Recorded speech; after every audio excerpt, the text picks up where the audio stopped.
Olá, gente! Hoje nós vamos ter uma aula sobre interpretação de poema e também a introdução ao estudo do predicado, que as próximas aulas serão dedicadas mais aprofundadamente a essa parte da oração. Tranquilo? Vamos então ao poema chamado Fome. Primeiramente, o título do poema é algo que tem que ser levado em conta. Por quê? Quando nós nos deparamos com a palavra fome, certamente nós já estamos esperando o quê?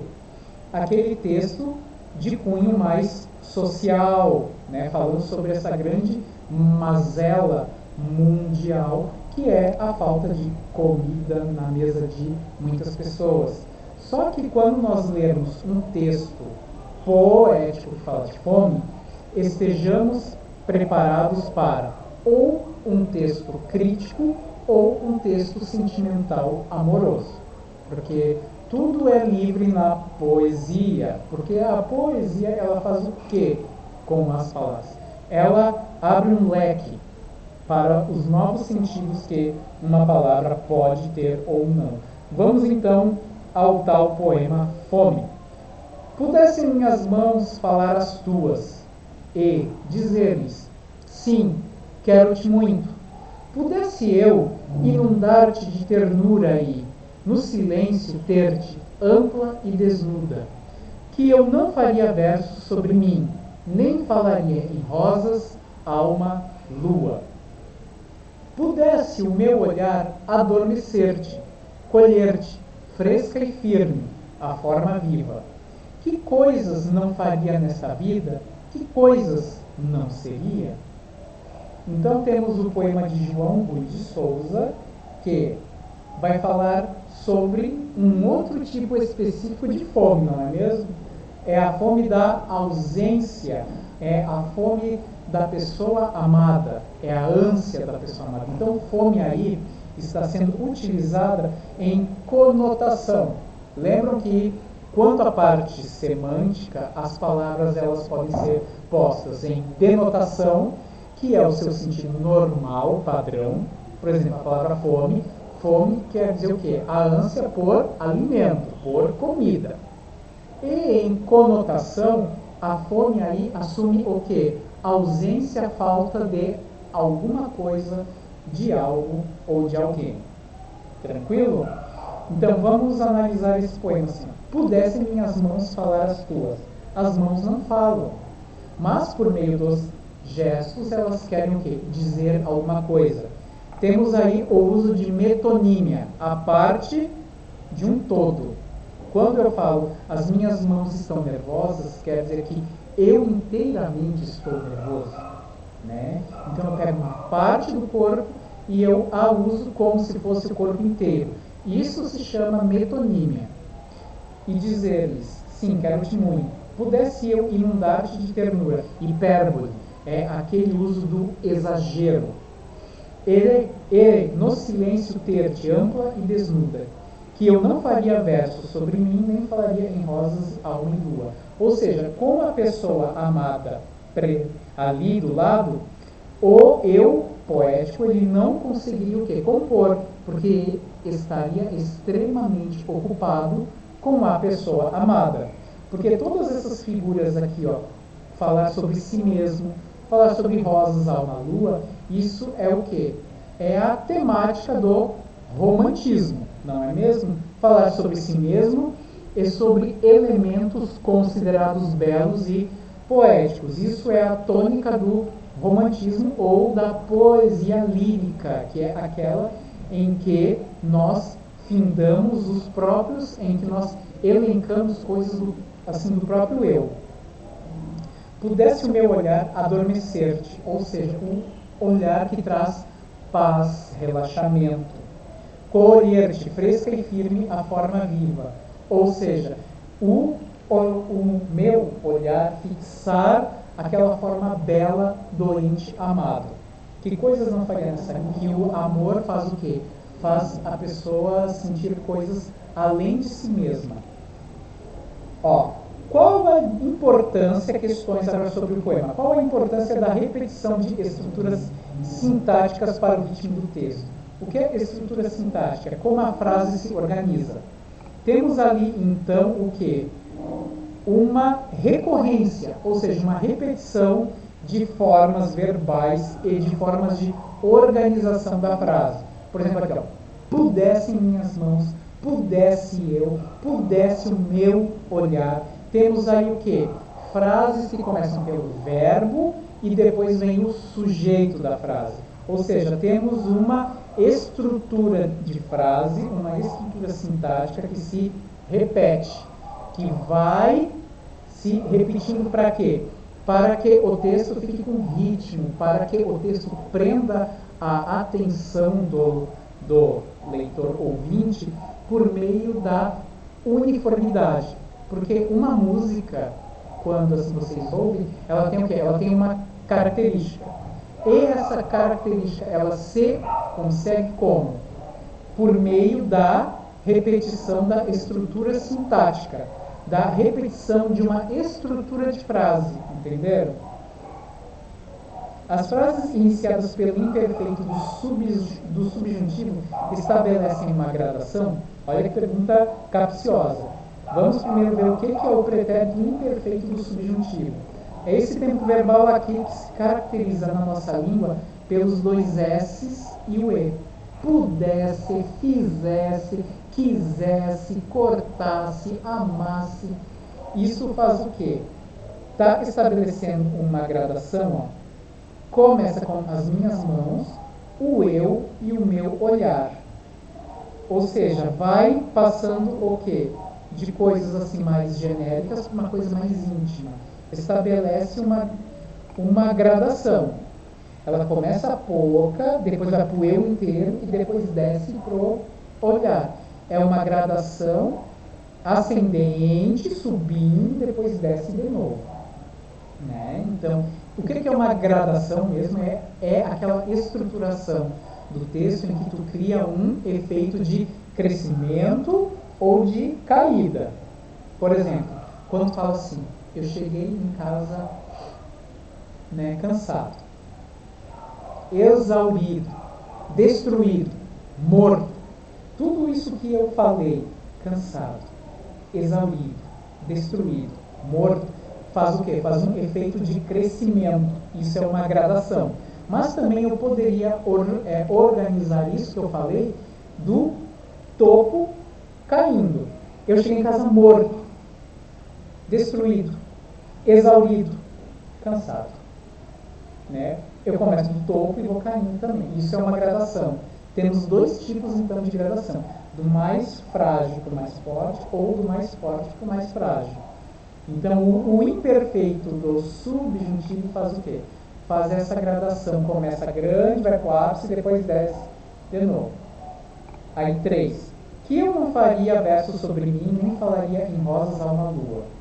Ou seja, que a pessoa ela não se dedicaria à contemplação do amor ou da saudade, porque estaria presente o seu objeto de desejo e de paixão. E aí, faria coisas concretas com ele.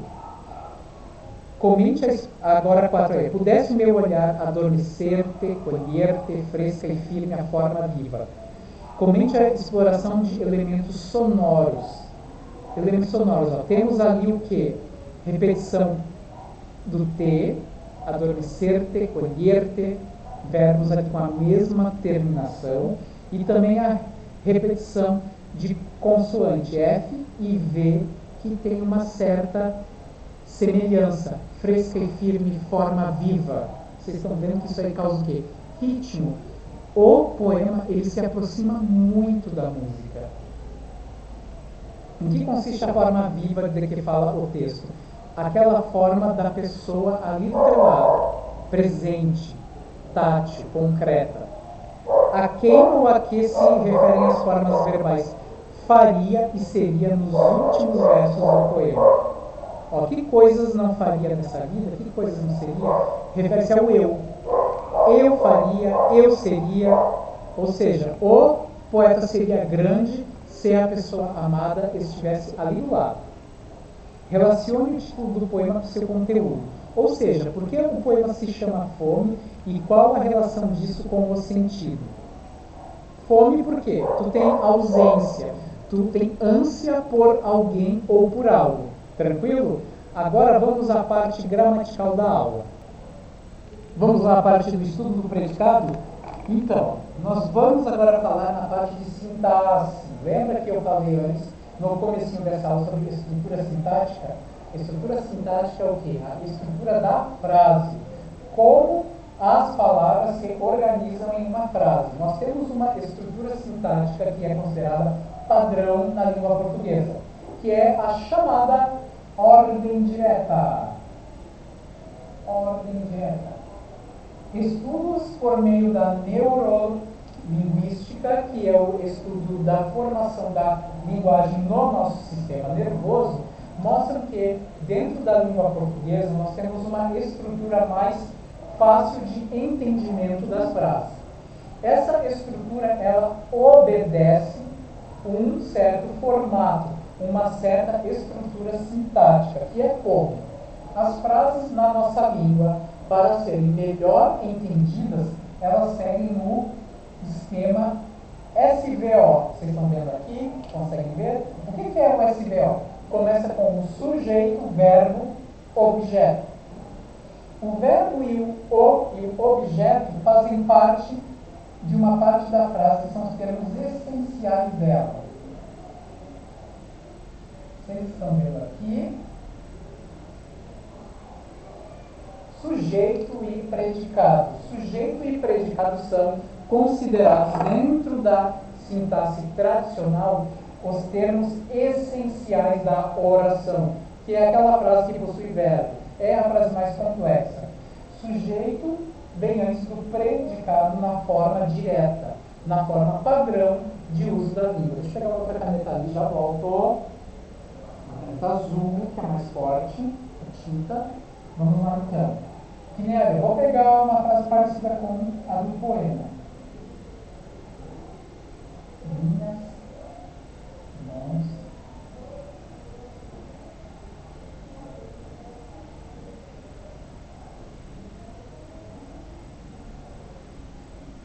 temos ali uma frase escrita na ordem direta, na ordem padrão.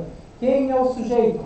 Vamos primeiro localizar o verbo. Quem é o verbo? Aquela palavra que indica ação, estado ou fenômeno da natureza que pode ser conjugado. Temos duas palavras aqui, que são verbos. Pudessem ter. Vamos perguntar então para o verbo antes. Que ou quem pudessem? Minhas mãos.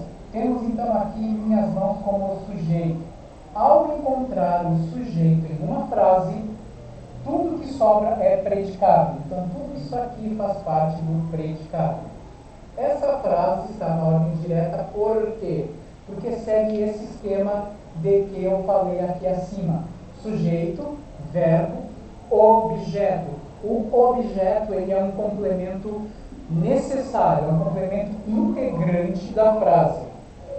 Alguns verbos podem dispensar o uso de objetos, mas boa parte deles necessita de alguma coisa para completar-lhes o sentido. Então vamos ali, ó. Temos o S, o V e o O. S, V, O. Agora, por meio de estilo poético, estilo musical, nós podemos alterar isso aqui. Olha só.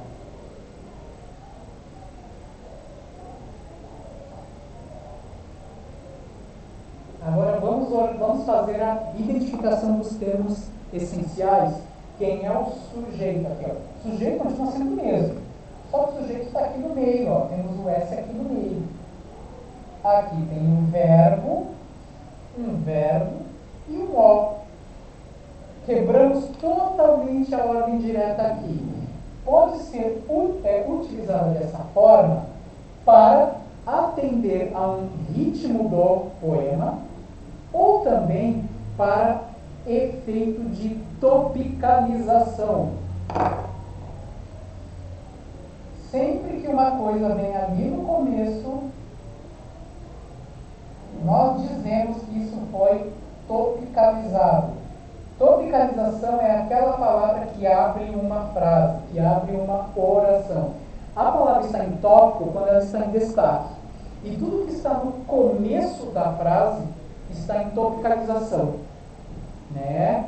A topicalização mais comum é colocar o sujeito em evidência, ou seja, quem praticou ou quem sofreu uma ação verbal.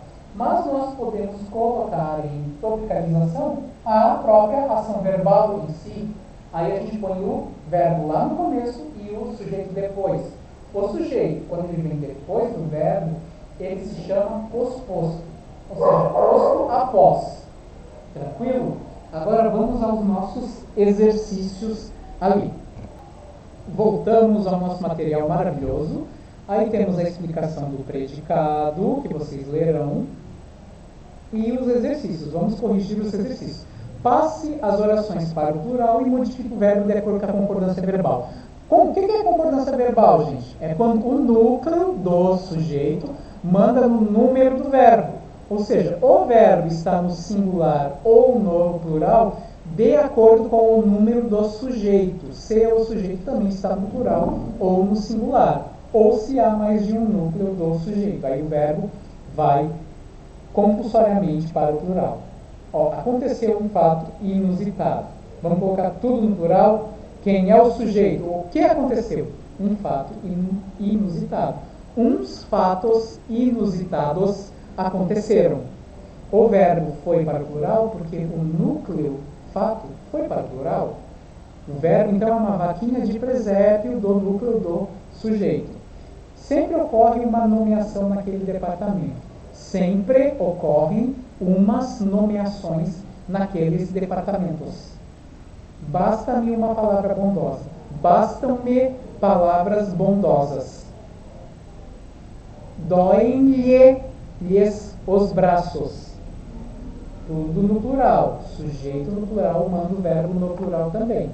Existem culturas desconhecidas naquelas regiões desabitadas. Nas orações abaixo, separe o sujeito do predicado. Primeiro a gente acha o sujeito, perguntando antes do verbo, que ou quem. Quem ou que deve encolher? A economia brasileira. Isso é o sujeito. Tudo que sobrou, predicado. Chegaram os livros e os computadores ontem à noite. O que chegaram? Os livros. Os livros é o sujeito e os computadores. Então isso aqui é o sujeito. Vocês estão vendo que tudo que sobrou ali em torno é predicado. Começa predicado aqui e o predicado volta aqui. Rasgaram o álbum as crianças da minha vizinha. Quem rasgaram? As crianças da minha vizinha. Então aqui está o sujeito lá no final. E aqui na frente, onde eu estou destacando, é o predicado. Terminou a novela. O predicado terminou e o sujeito a novela. Porque quem terminou? A novela. Armários, eletrodomésticos e roupas foram roubados daquela casa. O sujeito vai até aqui. Porque o que ou quem foram roubados? Armários, eletrodomésticos e roupas. O predicado é o resto. Foram roubados daquela casa. Tranquilo? Espero que tenham gostado da aula. Quaisquer dúvidas, nos chamem.